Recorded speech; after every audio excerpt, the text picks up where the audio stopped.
I'm Dr. William Davis. I'm a cardiologist in Milwaukee. I was very unhappy with the way things were going a number of years ago. So I was simply unwilling to accept this notion of take your Lipitor, cut your fat, and you're done. I know lots of people who had bypass surgery, 3 stents, and heart attacks following just that regimen. So I started asking questions. Well, why do people have, you'd think this would be clear as day, but it's not.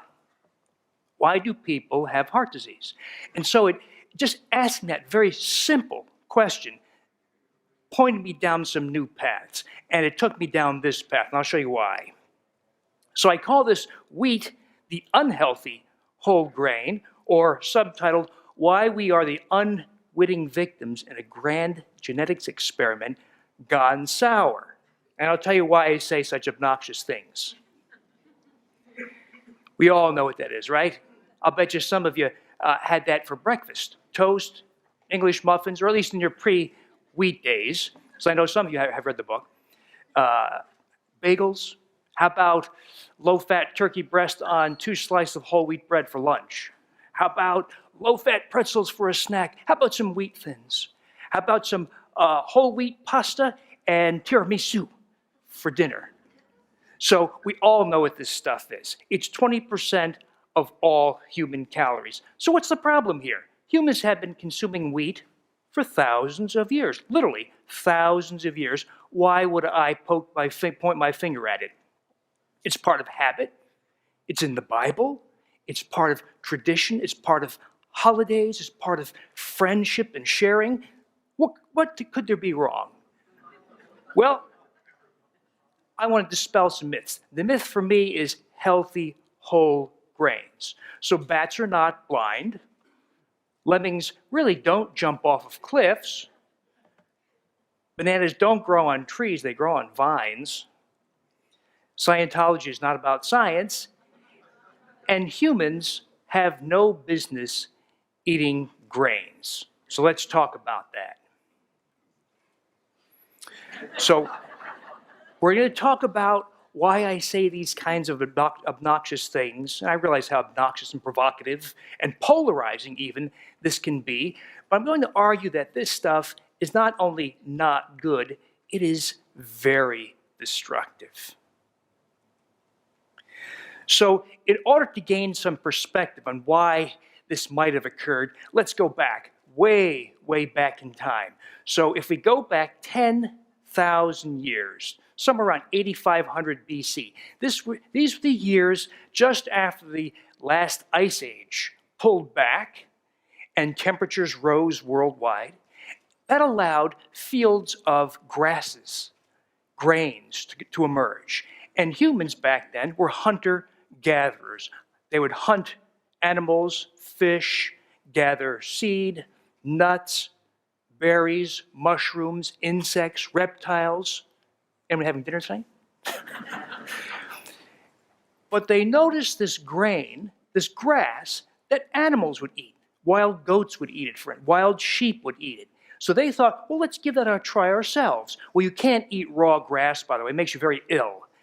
So they learned how to use this, grind it down with stones, and make it into a porridge. It's not quite clear how we're talking about 10,000 years ago. We're not even sure if they knew how to cook it or how they heated it, just the precise means by which they did that. But somehow they incorporated wild wheat, the ancestral form of wild wheat, into their diet. Well, this ancestral wild wheat that grew just in fields in the Middle East was called einkorn. Now, I won't bore you silly with talk of chromosomes and genes and those sorts of things, but if I picked a very nice lady out of the audience, how many chromosomes do you have? 46. How about a 6'2" Maasai tribeswoman from Equatorial Africa who lives on the blood of cattle? 46. How about an Aboriginal woman standing 4'6", dark, kinky hair, who lives in the outback of Australia? 46. So despite extreme or very striking outward differences, we all share 46 chromosomes. Not one single person here tonight has anything but 46 chromosomes. Okay, so einkorn, the ancestral form of wheat that grew wild and humans harvested by hand, 14 chromosomes, okay? I'll tell you where I'm going with this. So this is, so plants have the peculiar capacity to mate with each other and combine chromosomes. When you have children, dad has 46 chromosomes, mom has 46 chromosomes. Do your children have 92 chromosomes? No, right? So your chromosomes mix and your children have 46 chromosomes likewise. Well, plants can do something odd. They can, mommy plant, daddy plant can mate, and the offspring plant can have the combined chromosomes of mom and dad. That's called polyploidy. Well, einkorn, somewhere probably around 6,000 to 8,000 years ago, wild einkorn mated with a wild grass, which contributed another 14 chromosomes.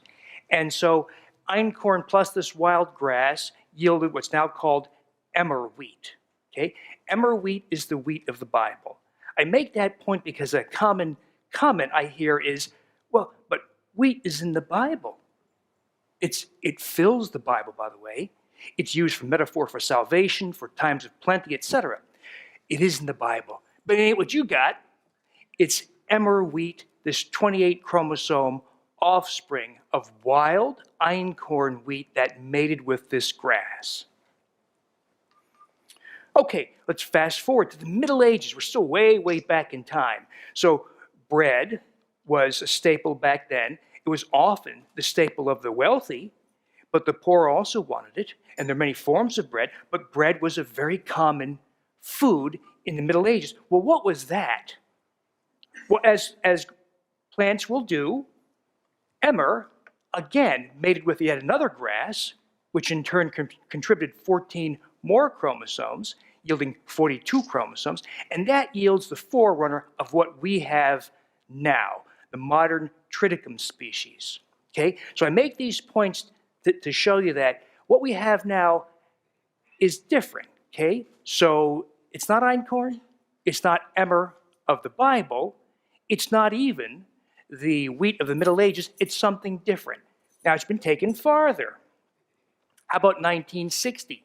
So those of you old like me may remember the days where we were terrified of world population explosion, that we would have billions of hungry people in Asia and Africa, maybe even the US, because we had population explosion that exceeded the capacity for the world to feed them. So there was a very logical investment in agricultural research. So the US government, other governments, universities, foundations, etc., devoted a lot of money to exploring new ways to increase crop yield. So this is one such research group. These are grown men standing in a field in Mexico City, east of Mexico City. The guy on the far right is Dr. Norman Borlaug. He's a geneticist trained at University of Minnesota. And they're standing in a field of wheat.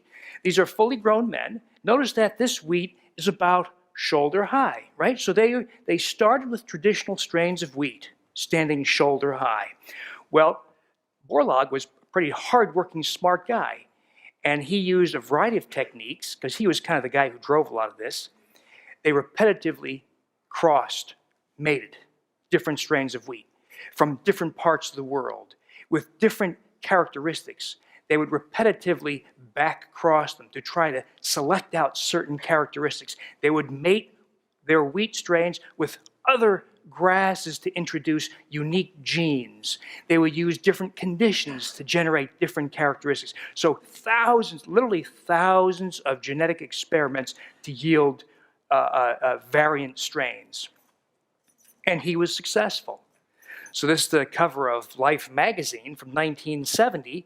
This was just after Dr. Borlaug was awarded the Nobel Peace Prize for this work. So he's holding several stalks of his high-yield semi-dwarf strain.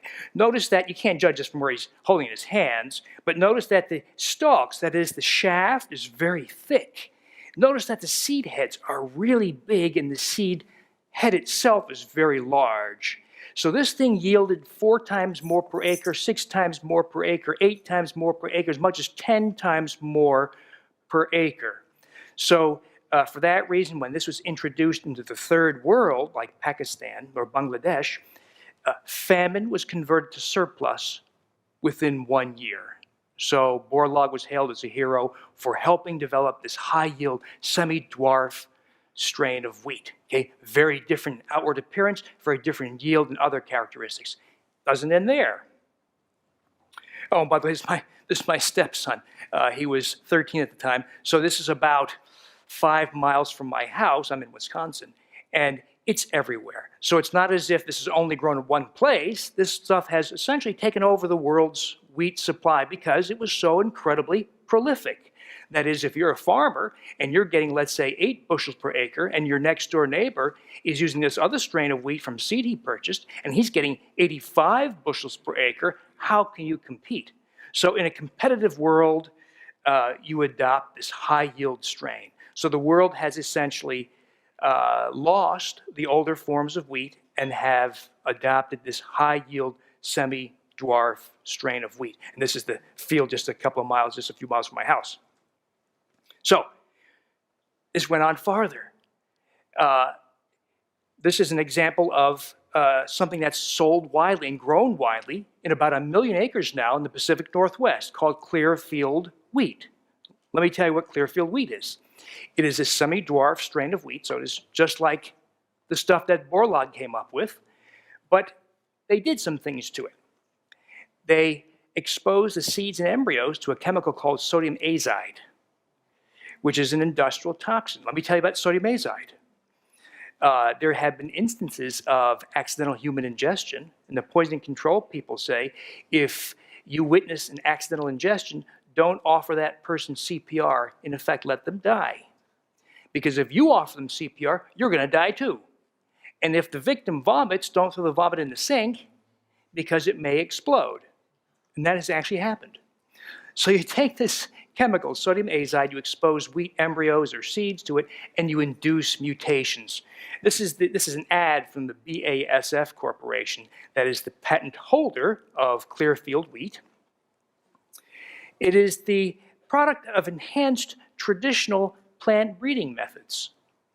So what they've done here is they said, hey, our Clearfield, now grown on 1 million acres in the Pacific Northwest of the US, is not the product of that nasty genetic modification business. We only used enhanced traditional breeding methods. Okay? So this is the game. This is the game that agribusiness has been playing with you. That, yeah, wheat is not genetically modified. That's true. In the language of genetics, no gene splicing techniques were used to insert or remove a gene. Instead, these other techniques, like multiple crossings, back crossings, embryo rescue, chemical mutagenesis, that's what this is called, the purposeful induction of mutations using chemicals, gamma mutagenesis, high-dose X-ray mutagenesis. This is using gamma rays and X-ray to induce mutations. These are the techniques used that predate modern genetic modification. Very imprecise, crude, unpredictable techniques that are far worse than modern genetic modification. So I'm no defender of genetic modification, but the techniques of genetic modification are actually a substantial improvement over the techniques used to generate a lot of the older crops, including 40 years of wheat. So, what does our USDA do with this? They tell us, eat more of it, right? So we're told that wheat and grains, they say grains, they don't say wheat, right? But how many here have had a breakfast of triticale? How about sorghum or millet? Well, all right, this is a smart crew. For the most part, when we talk about wheat, right, in North America certainly, I'm sorry, we're talking about grains, we're really talking about wheat for the most part. So over 90% of all grains consumed is wheat. So when the USDA says eat more grains, they really mean eat more wheat. So in the food pyramid, they advise us to eat about 60% of calories plus from wheat And the more recent food plate, likewise. At least a quarter, more than a quarter of the plate occupied by wheat.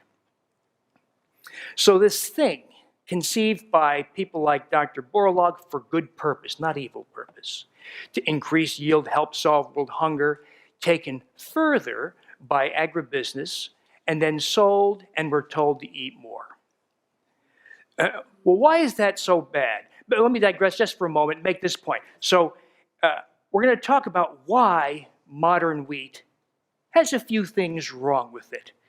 But what this is not about is being gluten-free. I make that point right up front because, you know, I'm very grateful that I entered this conversation at a time where gluten-free is starting to become very, very popular, but for the wrong reasons.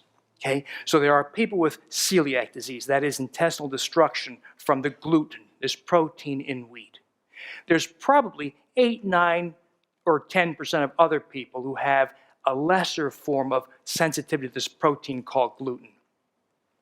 I'm not talking to them. I'm talking about the other 90% of people, okay? So I'll make the point that no human, there's not a single human I've ever met who could get away with eating this thing created by the shenanigans of genetics, okay? But it's separate from the gluten-free discussion in many ways. So what's so bad about this thing that Dr. Borlaug and BASF and all those people came up with? What's wrong with it? Well, let's talk about the protein gliadin. So gluten, this thing you've heard about, a protein in wheat, is really a two-part protein. It's got glutenin. You ever see a pizza maker do this, right, with dough? What else does that? Can you do that with cornstarch or rice starch? No. You'd have a mess, right? So the glutenin polymer has that unique, what the bakers call viscoelasticity. It gives that stretchy characteristic that almost nothing else has. Well, that's the glutenin in wheat. Well, the non-stretchy protein is another protein in gluten called gliadin. And gliadin is the thing you want to, if there's one thing you and I take away from all this, it is there's something wacky about that gliadin. Well, back in the 70s, it became clear. There were several psychiatric groups here in the UK who made this observation. If they take their patients, this was years ago, so 40 plus years ago, when right now if you go to the hospital, you have a nice private room or semi-private room, right? Do you remember the days where there were 40 patients with you in the same room? The big hospital wards? Well, back in those days, the psychiatric hospitals had closed large wards. So their patients could not come and go as they pleased, and everything was controlled. Their medications were controlled, their diet was controlled. Well, several psychiatric groups back then made this observation. If they took all the wheat out of the diet of their schizophrenic patients, they got a bunch better. They weren't cured, but their paranoia, their hallucinations improved dramatically. They'd add back the wheat, they'd get much worse. This is over 4-week periods. They would take the wheat away, they got better. Add it back, they get on again, off again, on again, off again. This was reproduced a number of times. So the people at the National Institutes of Health asked, well, why? What the heck is in bread or pretzels or cookies that causes schizophrenics to hallucinate? So this group, led by Dr. Christine Zedrew, boiled it down to the gliadin protein, that protein we're talking about. And this thing, upon digestion, enters your brain, and it acts as an opiate. It binds to the opiate receptors of the human brain. So the human brain is filled with so-called opiate receptors. That may not be the nature's intended effect, but that's how it plays out in real life. So if I take morphine, it provides pain, relief from pain. If I take heroin, it makes me high, it makes me goofy, and I can't control my thoughts or my behavior. If I take wheat, or the gliadin protein, the breakdown opiates of wheat, I don't get high, I don't have pain relief, I only get appetite stimulation. Okay, so it binds mostly to the kappa receptor and others. I don't get those other effects, I just get appetite stimulation. So this is one of those opiate proteins from wheat. This is the A5 pentapeptide. This binds to the human brain.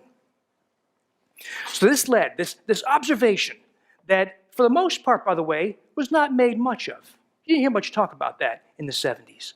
Well, this led to a whole series of research where people asked, well, gee, if that's true, if wheat is an opiate, what if we give nice people opiate-blocking drugs? Not take away the wheat, doesn't make any money. Let's give them opiate-blocking drugs. So this is a small study where nice, normal people came into a laboratory and they were told, don't eat breakfast. We'll feed you lunch and dinner, okay? So they come in, they skip breakfast, and they have lunch, and they're told, eat all you want. And if you look in that leftmost bar, that white bar, you'll see they took in about, those are calories, they took in about 1,000 calories. They waited several hours and then had dinner. And they're told, go ahead, eat all the dinner you want. And they ate about 800 calories. So about 1,800 calories. Well, these same nice people are brought back sometime later, some weeks later. This time, same deal, but this time they get an injection of a drug called naloxone. Anybody who works in an ER or a hospital has used Narcan, naloxone, to reverse unintentional overdose on morphine, for instance. It blocks the drug's effect within seconds. So it's an opiate-blocking drug. So you give these people an injection of Narcan or naloxone, and they're told, go ahead, have all the lunch you want. Well, this time they eat about 700 calories for lunch, and then for dinner, about 700 calories for lunch, or about 1,400 calories over the course of the day, or approximately 400 calories less after injection of an opiate-blocking drug, okay? So wouldn't you know, someone is enterprising on this. The FDA application was made about 2 years ago, still pending, for the drug naltrexone, which is the oral equivalent of naloxone. It's an opiate-blocking drug, and in the clinical trials, it reduces calorie intake by about 400 calories per day, and people lose about 26 pounds over the first 6 months. These are non-heroin addicted, non-morphine addicted. These are just normal, everyday people who have a weight problem, and they're brought in, they're given this drug, and they lose weight, even though they're not addicted to opiates, at least not the kind you take the drug form. Well, this is not proof of cause-effect, but I find it very, very interesting. If you look at what's happened to Americans, North Americans, since this stuff made it to your store shelves. So this thing was invented in the 70s. You saw Borlaug getting the Nobel Peace Prize in 1970, but it really didn't reach your store shelf till about 82 to 85 or so, okay? But by 1985, everything you bought came from bread, pasta, cookies, came from the high-yield semi-dwarf strain, okay, the spawn of Dr. Borlaug's work. So what happened to weight? Well, you know. Anybody who watches the headlines know that starting in about the early to mid-80s, we had an explosion in weight. You've been to Walmart, haven't you?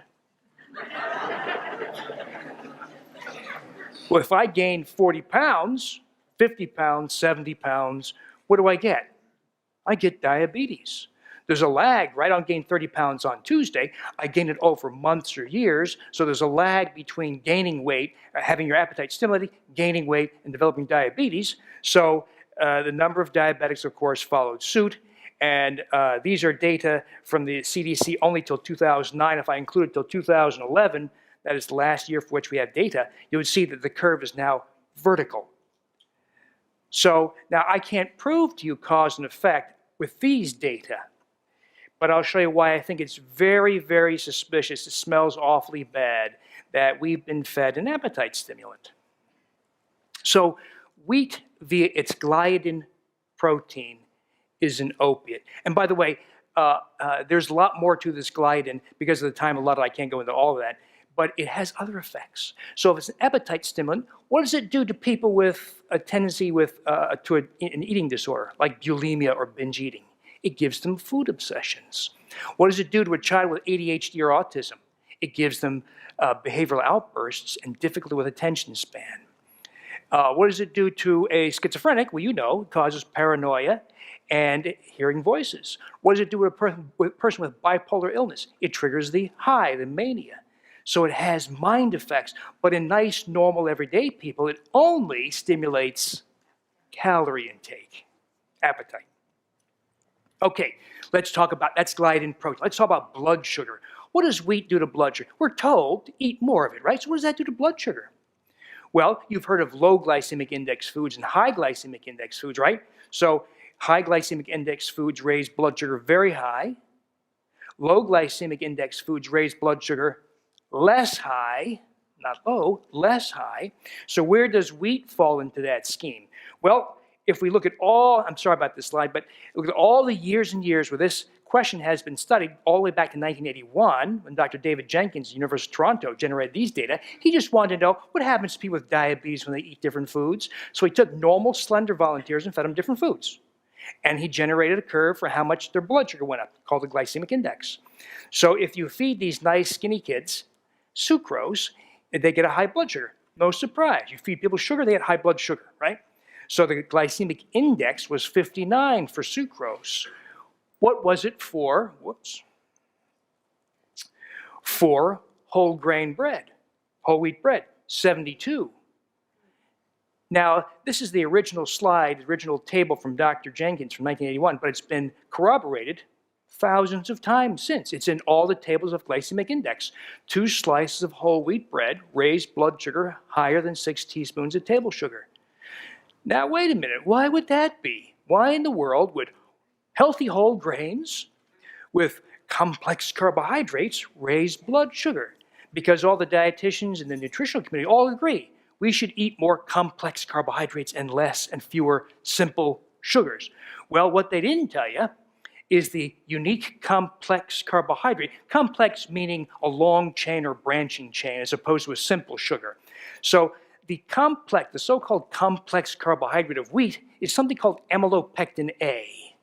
Amylopectin A has a unique branching structure that is highly susceptible to the enzyme amylase. You and I have amylase in our mouths and our stomach, and you put a piece of bread in your mouth, it starts to digest right away and raises your blood sugar. So it's uniquely digestible, as opposed, say, to the amylopectin C in beans, which is very inefficiently digested, and that's why you and I get, you know what, when we eat beans because we don't digest it, but the bacteria in our colon throw a party when they see that undigested carbohydrate. So different foods have different forms of amylopectin, but the amylopectin A of wheat is very unique, and it's uniquely digestible, raises blood sugar sky high. So we have literally thousands of studies. This is what's astounding about a lot of this is I wish I could tell you I'm the smartest guy around, and nobody else can figure it. This is clear as day in the data. The wrong questions were being asked. So there have been since thousands of studies showing that wheat raises, this is one such study from Finland, there's thousands of others. If you give people whole wheat bread, they have sky-high blood sugars, sky-high insulins. What does that do? So what if I have whole wheat bagels for breakfast, and I have my wheat thins for a snack, and I have my low-fat turkey breast and my 2 slices of whole wheat bread for lunch, and on and on and on. So wheat for breakfast, wheat for lunch, wheat for dinner, wheat for snacks. What do? I have repetitive high blood sugars, high blood insulin. What does that do to us? What does that do to us over 5 years, 10 years, 20 years? It gives us visceral fat, right? So, and you can even see that on a CAT scan. It's the fat, it's the dark black stuff that encircles the intestinal tract, the liver, the kidneys. It even, by the way, encircles the heart, which is a terrible thing for your heart. So repetitive high blood sugar, repetitive high blood insulin, because of amylopectin A, driven further by the gliadin protein that stimulates your appetite, what do you get? Right? You can see why I call it a wheat belly. Let's talk about lectins. You know, I don't think this was all purpose. I think this was just a series of big blunders. But sometimes you hear all this, and by the way, this is the abbreviate. I can't give you, there's more. But it's as if a bunch of evil scientists got together and said, hey, how do we screw up these nice Americans, make them fat, make them hungry, and cause health? They would come up with wheat. It's as if they did not. There's no such thing. There was no such to my knowledge, a purposeful effort. It was just a series of incredible blunders, but you can see where this led us. So let's talk about lectins. So if a bacteria or a virus invades your body, what does your body do? It has immunity, right? You've got antibodies, lymphocytes, T cells. You have multiple layers of complex responses that fight off that invader. What do plants have? Plants don't have any of that stuff. They have something called lectins. Lectins are proteins that are toxic to molds, fungi, insects, etc. So they have a simpler form of immunity, of protection. Well, this is the lectin of wheat. It's a 4-part complex molecule. Lots of plants have lectins. Spinach has a lectin, but it's benign. So lots of lectins are in plants, and they might be harmful, say, to a mold or a fungus, but they're not harmful to us. But ricin is also a lectin. So if you follow the news, you know that about a dozen terrorist attacks have been made with the lectin ricin. It's a neurotoxin. So some lectins are benign, like in spinach. Some lectins are very toxic. They're fatal to humans who are exposed. Wheat germ agglutinin is someplace in between. What happens if I isolate wheat germ agglutinin and give it to a laboratory rat? Well, it induces changes in the intestinal tract almost identical to celiac disease. So this is not gluten. This is wheat germ agglutinin. They sound kind of alike, but they're very different. So I give a milligram to a rat, it destroys its small intestine. Okay? And that's what the picture at the very bottom is. It lost those little fingers that line your intestinal tract, just like the people with celiac disease do. Well, no human eats purified wheat germ agglutinin, but what does an average American who eats, their bread and pasta, etc., how much do they get? 10 to 20 milligrams in an average day. So we have sorry about this complex slide, but we have this peculiar two-fisted effect of wheat. This was discovered in 1990, by the way, University of Maryland, Dr. Alessio Fasano. That gliadin protein we talked about has the peculiar capacity to unlock the normal intestinal barrier. So we have smart intestines. Believe it or not, your intestine's really smart. When you eat something, not everything that goes in here, particularly if you're a kid, right, should end up in your bloodstream. So the intestinal tract is smart, and it decides what should be allowed to enter your bloodstream. Well, the gliadin protein disables that mechanism. It, in effect, opens those tight junctions, the barriers between cells, and allows foreign substances entry into your bloodstream. That's the presumed reason why people who eat wheat have more rheumatoid arthritis, lupus, ulcerative colitis, Crohn's disease, and other autoimmune and inflammatory diseases. Well, it's a two-way street. So if you open those intestinal barriers, water can also get out. You get watery diarrhea. Okay? It doesn't end there. So the gliadin protein disables the normal intestinal barriers. It also allows foreign things through, such as wheat germ agglutinin. Okay? So gliadin joined the party, gliadin proteins, wheat germ agglutinin joins the party, and they get access to your bloodstream, and other foreign substances gain access to your bloodstream, all because of this effect that wheat has. So if you read the science that comes from all this, that is this gliadin effect of opening the intestinal barriers, you'll see that the scientists say, you know what, this seems an awful lot like cholera toxin. Remember Haiti, the cholera, right? So this is a cholera hospital in Bangladesh. See those beds, the silver-lined beds? You might notice there's a little hole in the bottom. That's where the diarrhea goes. Okay, so when you have cholera, you have such terrible, intractable diarrhea, they can't stop it and it just pours out of you, so they just catch it in a bucket underneath your bed. So the scientists who have done this work say, you know what, the gliadin protein in wheat is an awful lot like cholera toxin. So what does that do? If you allow the entry of foreign substances into your bloodstream because of that gliadin effect, wheat germ agglutinin effect, and the inflammatory effect, you get bowel inflammation. You get irritable bowel syndrome, bowel urgency, watery diarrhea, acid reflux, worsening, not cause, but worsening of ulcerative colitis and Crohn's disease. You get inflammation of joints. The most typical joints inflamed from wheat are the fingers and wrists, elbows, followed by shoulders, and then the big joints less commonly, but still can be inflamed. You get inflammation of the airway. asthma, you get inflammation of the brain, you get inflammation of the thyroid. So in fact, there's probably not a single organ that escapes this inflammatory or autoimmune effect of the various components of modern wheat. Well, I'll make this point. The inflammatory, the health-destroying effects of modern wheat are so far-reaching that I ask, what are we doing in healthcare? Are we treating consumption of modern wheat? So let's talk about what happens when we take this stuff out. If there's even the least bit of truth in all this, well, the experiment's easy, right? If you're your little experiment with a subject of 1, how do you find out? Well, you try it yourself, right? So what happens when you take wheat out of the diet? It ain't an easy thing to do.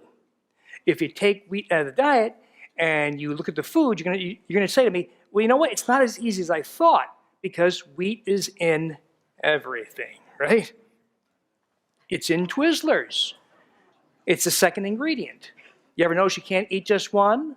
Yeah, I'm gonna have just one, just 2. Okay, 3.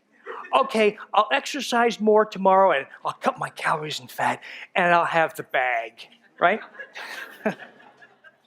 Campbell's tomato soup, taco seasoning, all frozen dinners, cereals, granola bars, you name it, wheat's there. Now, why would that be? Now, so we've talked about science so far, but I'm going to resort now to raw speculation. Let me ask a question. Now, wait a minute here. 1960, you and I go up and down the supermarket aisles. We ask, what foods contain wheat? It's pretty obvious, right? It's going to be in bread and pancake mix and breadcrumbs. 2012, we go up and down the aisles, we ask, what foods contain wheat? We see it in pancake mix and bread, right? But we see it in the Twizzlers, soup mixes, salad dressings, virtually why? Why? Is it necessary for taste and texture, or is it there to stimulate your appetite and to stimulate sales? I have no proof of that, but it sounds awfully conspiracy theorist. I know it does. But why in the world is wheat in virtually every processed food? And of course, this does not mean gluten-free. This was never about gluten-free. So going gluten-free is a good thing, okay? Because you avoid gluten, you avoid wheat, you avoid gliadin, right? Naturally. You avoid wheat germ agglutinin.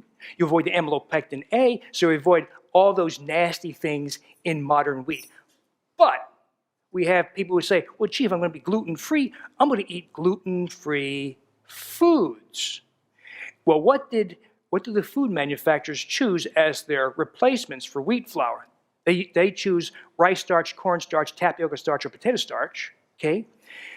Among the only foods that raise blood sugar higher than even the amylopectin A of wheat. That doesn't make any sense, right? So, yeah, it is good to be gluten-free, but we eat no commercial gluten-free foods, at least as they're currently conceived. There's going to be a time, I think soon, where you and I can actually buy healthy gluten-free foods. That time hasn't really yet arrived. No manufacturer is distributing nationally, but we're getting there. But right now, nobody should be eating gluten-free foods unless you understand that they're no better than jelly beans.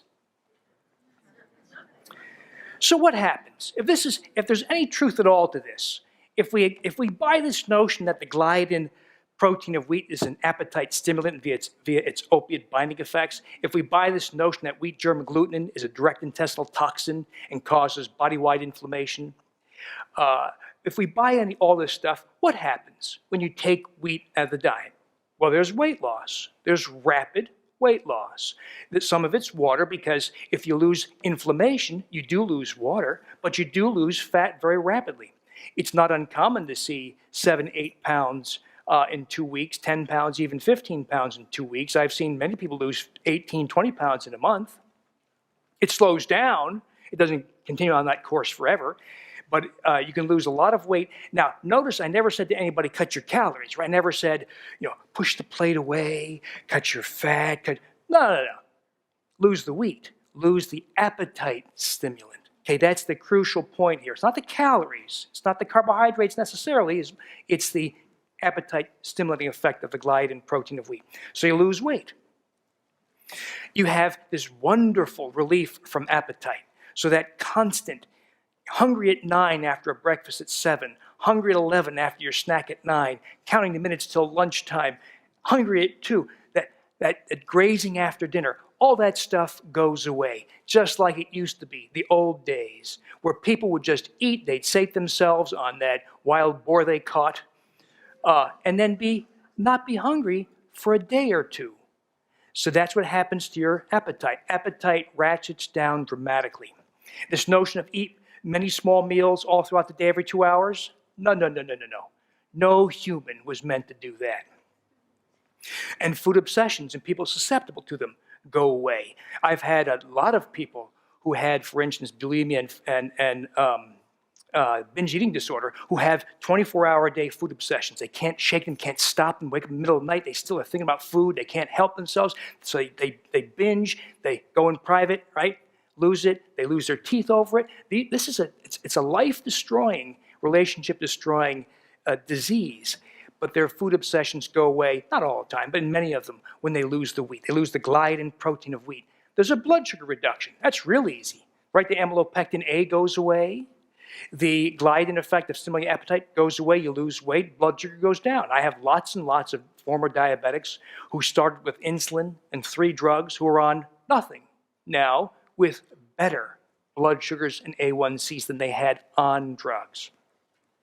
Joint pain we talked about, mostly fingers and wrists, goes away. I am seeing, as this experience gets longer and longer, I am seeing more and more people say things like my low back pain, my knee pain, my hip pain. It took 6 months, but it's getting better. I don't think if you have bone-on-bone arthritis in your hip, it's going to regrow bone. We can't say that. But I think what it does is it removes the inflammatory response that's on top of that bone-on-bone irritation. So I think it makes you feel better. But if you get 50% relief with no Vioxx, Celebrex, or naproxen, well, gee, I'll take it. If you measure inflammatory measures, they go down. Blood pressure goes down. Not right away. It takes a few weeks or months because as you lose weight, you mobilize all those fatty acids from your tummy into the bloodstream. And it keeps your blood pressure up as it does blood sugar at first. Then they all drop over time. In a cholesterol panel, your triglycerides go down. HDL goes way up. Small LDL particles, the #1 cause for heart disease in the US today, drops like a stone. It ain't high cholesterol, by the way. High cholesterol is a fiction. It's a convenience of measurement. It served the drug industry very, very well to the tune of $27 billion a year. So we don't say it drops cholesterol. It drops small LDL particles, okay, very effectively. I do this every day. It can drop small LDL particles from 1,800 nanomoles per liter down to 0. You have more energy. Your sleep is better. Your mood is better. Your thinking is clearer. Acid reflux, gone in easily over 90% of people. The bowel urgency of irritable bowel syndrome, it's an uncommon person who says, I went wheat-free and didn't get relief. Most people get substantial relief. So what does that mean? If you're going to get rid of wheat, and we're going to reject this growing notion of gluten-free foods, what do you eat? Well, real single ingredient foods, just like people used to do. Okay, we eat vegetables, that is the products of plants. We eat nuts, all you want. And by the way, I don't worry about fat. We don't cut our fat. I don't cut the fat off our meat. I don't throw away the skin on the chicken. That's good fat. It's good calories, good fat. If you're a starving human living in the savannah, do you say, I'm not going to eat that bit of fat. I haven't eaten in 3 weeks, but I'm not going to eat that fat. I'm just going to eat that lean part. You're going to eat that animal, hoof, hindquarters, heart, bone marrow, right? We eat meats, we eat eggs, and don't throw the yolk away. Eat the yolks. Eat 5 a day if you like.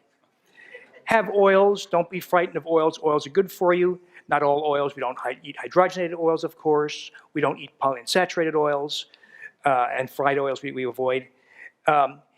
Dairy is a little bit of uncertainty for some people, but in general, certainly don't avoid dairy because it has fat in it. So it's a return to real single ingredient foods. Now I get this. I take care of real human beings in the office, and people say, well, that's all fine, but what about that party I was going to have on Saturday? How about the Packer party I was going to throw on Sunday? How about holidays? What am I supposed to put on my turkey? So in a real world, yeah, it'd be wonderful. All we did was eat real single ingredient foods. But I've also, one of the things I also do is show you how to recreate common, everyday, fun foods like cupcakes and pizza and cakes and pecan streusel coffee cake. So you can make reasonable facsimiles that are tasty, fun, and healthy, that are wheat-free, sugar-free, and don't have all the health consequences of their wheat-containing counterparts. And if anybody wants those recipes, there's 35 in the book, but I put them on my blog, the Wheat Belly blog. The blog is miserably disorganized. So if you're thinking about a recipe, enter a search. If you want to search, say, for brownies, put brownies in your search, and you'll find the recipe for brownies. I make them. I'm not a chef. I'm not a gourmet. I just want to eat good things. And so when my 14-year-old says, hey, how about some pizza? That's how I do it. And then you'll find those recipes on the blog. Okay, that's all I had to say.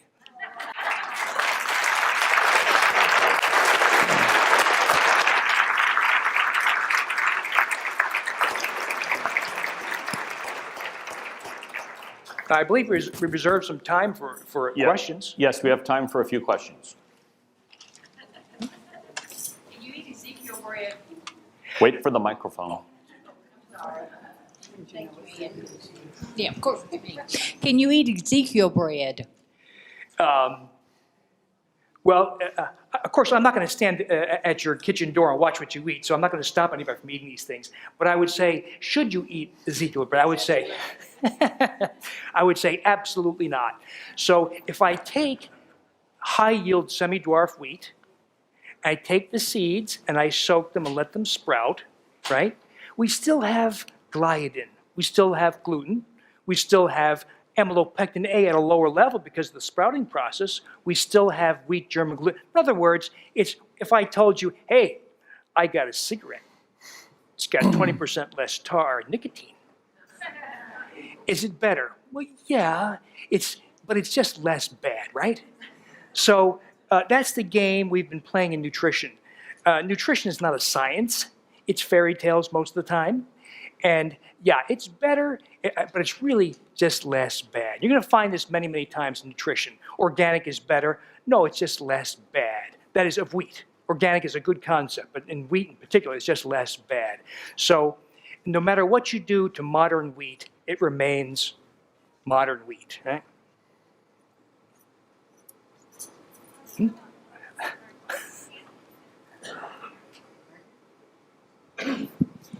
How concerned do you have to be with prescription drugs and their content of wheat? And where could you check out resources to find out if there is wheat in prescription drugs? Yeah, that's kind of tough.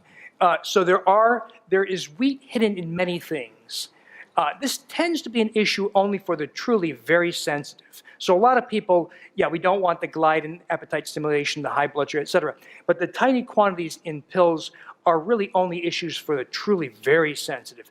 But it is worth at least knowing if your pills have wheat in some form in them. There is a database, I'm blanking on the name, if you put gluten and your drug name, gluten and Zyprexa, gluten and Lamodal, whatever. Do a search, and you'll come either to the manufacturer's website and or that website that I'm blanking on, and it will tell you if there's any wheat in there. There really is not a really great database.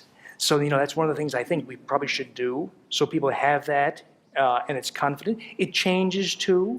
And you could call the manufacturer, but the nice lady on the other end often has no idea what you're talking about. So it's not, you can try it, doesn't hurt, but don't be surprised if you don't get a productive answer. But your best bet is to look at the information from the manufacturer. And you know what? One of the things that Wheat Belly and the gluten-free movement have done is raise awareness. So it is becoming more, a lot of the manufacturers are putting them in the package inserts, putting them in their information. So it's becoming a little easier. So even in the last couple of years, it's becoming a lot easier.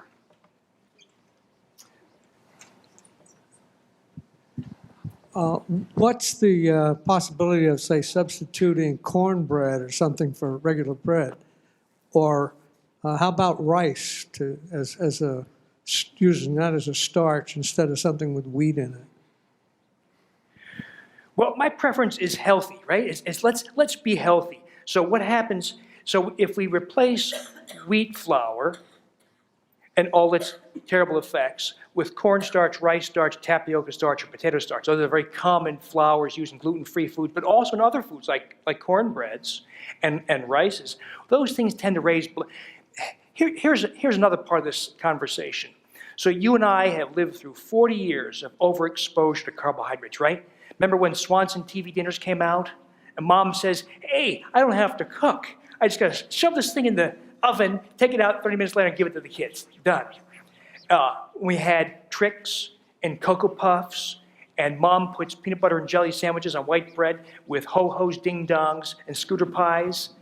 And then we get older, we have Raisin Bran and Wheat Chex, and I cut my fat, eat only healthy whole grains. What have we done with 40 years of that? We have burned out our pancreases.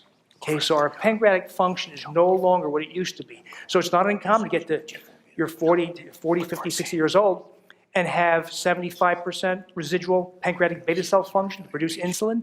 So an apple, to a lot of adults now, gives them diabetic or near diabetic blood sugars. A banana, a whole banana, gives you a near diabetic or diabetic blood sugars. So if I said you eliminate wheat, you have, and you do it, that is a big step. But if you say, but yeah, that's good, I feel better, I've lost 28 pounds, but I want ideal health, I don't want those high blood sugars, well then most people, not everybody, do better by also curtailing all those carbohydrates because of this legacy of high carbohydrate eating for 40, 50 years. So most people, most adults, if you're clearly you're not a 22-year-old premenopausal marathon runner. So maybe she doesn't have to, but most of us have to. And you're better off cutting those rapidly digested carbohydrates. Where can you get, Ann?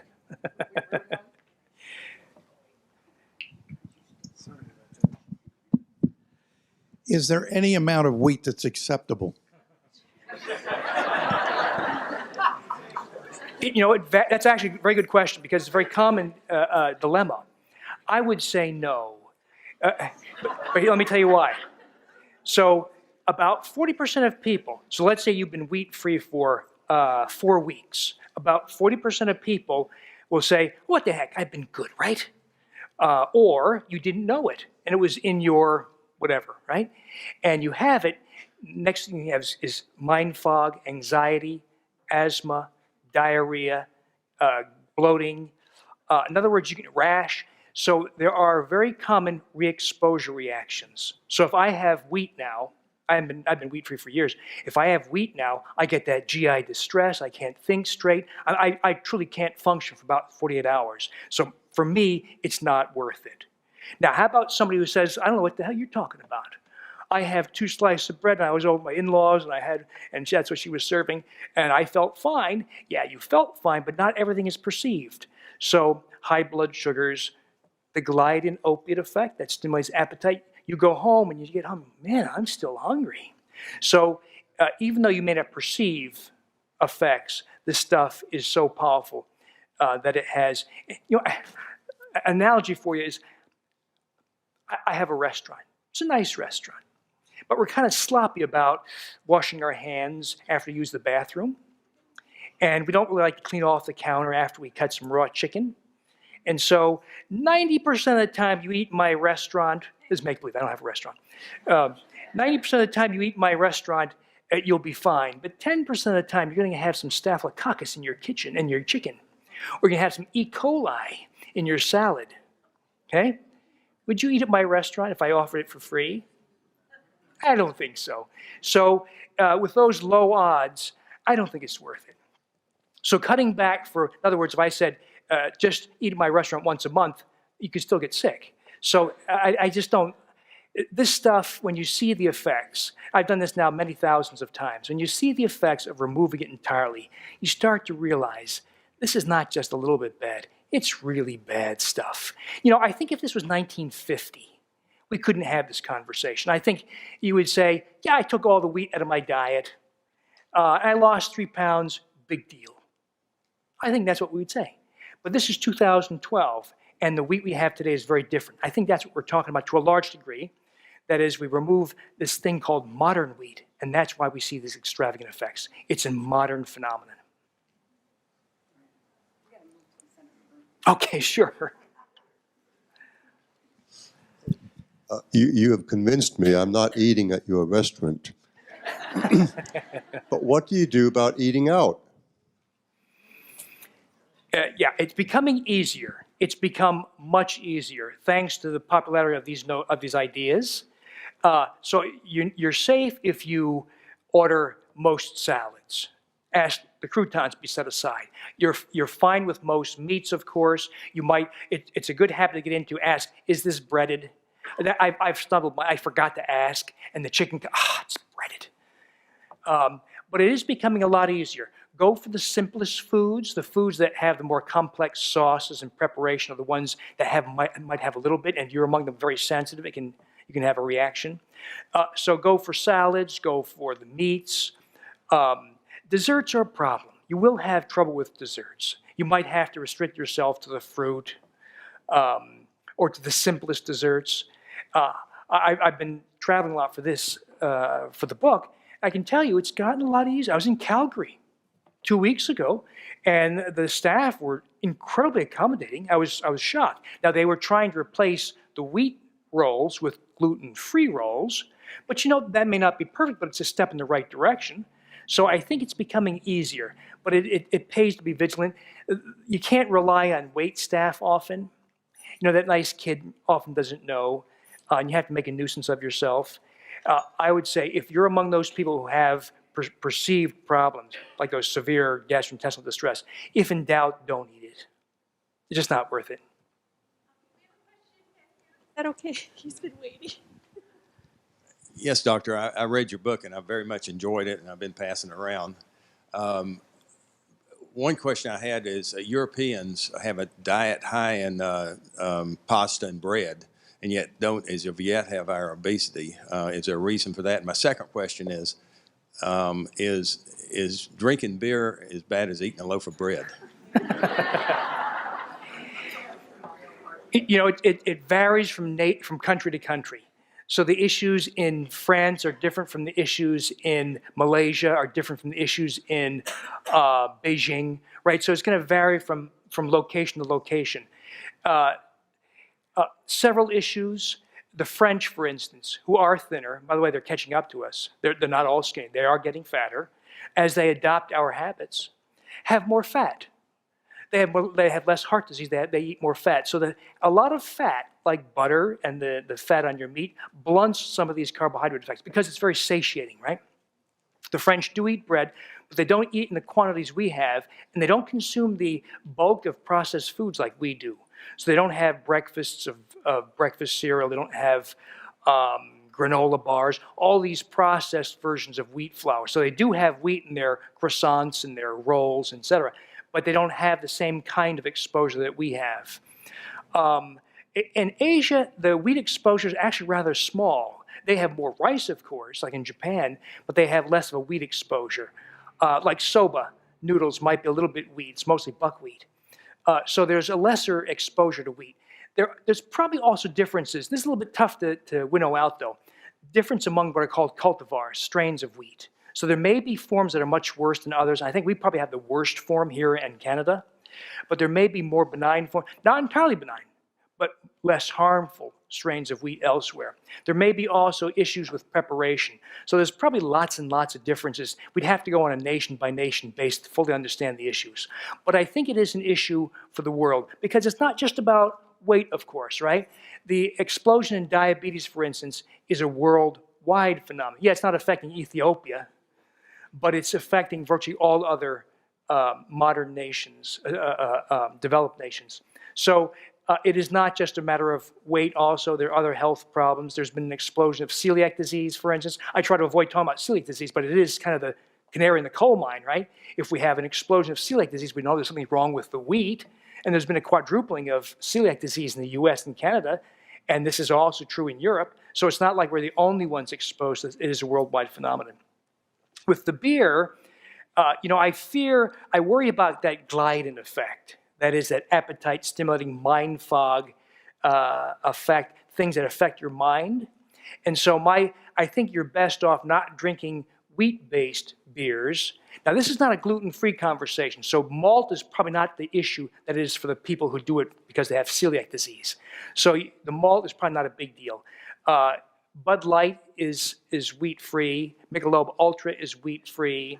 And low carb, by the way, 2.6 grams carbs per 12 ounces. There are, some of the microbreweries are coming out with some interesting wheat-free beers, but they tend to be very carb-heavy. There's Red Bridge made by Anheuser-Busch. I think it has about 16 grams carbohydrates per 12-ounce bottle, which now we're getting kind of high in carbohydrates. And by the way, and this often comes up, how many carbohydrates can I tolerate? Well, it differs, right? If you're a 300-pound sedentary diabetic truck driver or a 22-year-old premenopausal 105-pound marathon runner, you can have two very different tolerances to carbohydrates. But speaking generally, most adults can tolerate about 15 grams net carbohydrates per meal or per sitting. Net meaning total carbohydrates minus fiber. They count fiber as a carbohydrate. You can subtract that part. So 15 grams or so, most people can tolerate. So if Red Bridge beer has 16 grams net per 12-ounce bottle, we're starting to toe that line, right? You have 3, you're really way over, and you have blood sugar effects. Who are you close to win?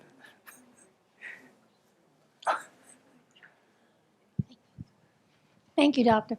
You've addressed and made us much more aware of wheat. Has anybody addressed the effects of genetically modified corn? Yeah. Well, this is really, wheat's a problem. Did you catch that? But you know what? There's more problems. And the wheat issue is really part of a much bigger issue, and that is agribusiness sees fit to change our food. Well, that's fine, except that you ought to tell us, right? You ought to put it on the label. You ought to give us some information. You ought to do some testing beforehand. And the problem is none of that is currently done. So, so companies like Monsanto, of course, released glyphosate-resistant corn, Roundup Ready corn. So you folks know what that is? It's corn the farmer can spray Roundup or glyphosate on. It kills the weeds, but not the corn.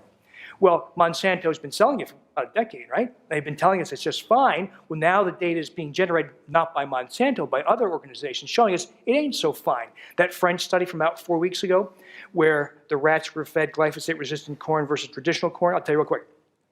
So rats fed traditional corn lived normal 2-year-long rat lives. The glyphosate-resistant corn fed rats died younger of large tumors, mostly of the breast. Now, this is corn. This is not radiation. It's not chemotherapy. It's corn.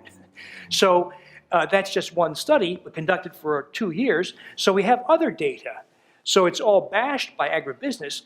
And of course, there's Proposition 37 in front of California right now, and there is the Truth in Labeling Act in front of Congress that stalled for over 2.5 years. So what's happened is, last I checked my bank account, I don't have $2 billion in there.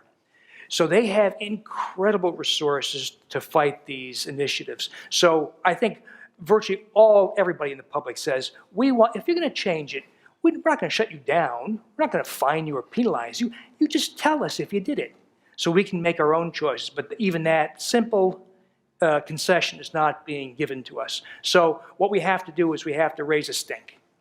And of course, easiest thing of all, vote with your wallet or pocketbook. And if you think something has been genetically modified, which is going to be grains for the most part, right? Wheat and corn and soy, don't buy it. Buy foods. You know what the best food is? That tomato you grew on your vine in your backyard. Reach out from your kitchen window. The basil plant sitting on your windowsill. The farmer, right? You know how he raises his pigs. Or the farmer's market. So that's a way to avoid a lot of that nonsense. On that good advice, let's thank our speaker. Thank you. Thank you for listening.